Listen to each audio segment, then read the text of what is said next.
नमस्कार. तर तुम्हाला आज मी सांगणार आहे की आपले सरकार त्याचं आय डी कसं प्रकारे क्रिएट करायचं आणि त्याच्यावरून आपले बरेचसे कामं आपल्याला करता येईल. आपले सरकार सर्च मारायचं आहे.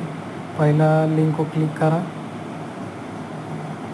त्याच्यानंतर तुमची डेस्कटॉपची साईट 3 डॉटवर क्लिक करून डेस्कटॉप साईट ओपन करून घ्यायची. डेस्कटॉप साईट ओपन केली. त्याच्यानंतर तिथं न्यू रजिस्टर आणि हिअर लिहिलेलं आहे. Register here new user click करा.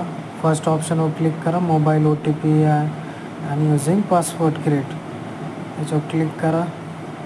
खाली तुमचे जिल्हा निवडा.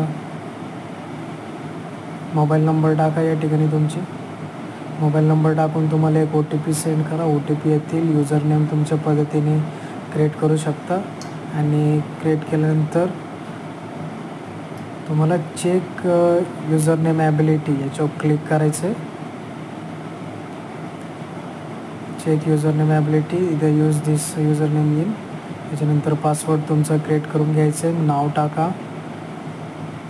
तुमचं जे नाव असतील आधार कार्डप्रमाणे तसे टाकू शकता. नाव टाका. त्याच्यानंतर जन्मतारीख तुमची जन्मतारीख काय असते ना आधार कार्डवरती जन्मतारीख टाका या ठिकाणी.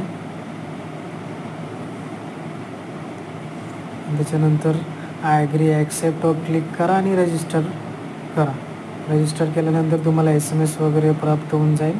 युजर ID पासवर्ड जपून ठेवा. त्याच्यावरून तुम्ही लॉग इन वगैरे करून बरेचसे आपले सरकारवरून काम करू शकता.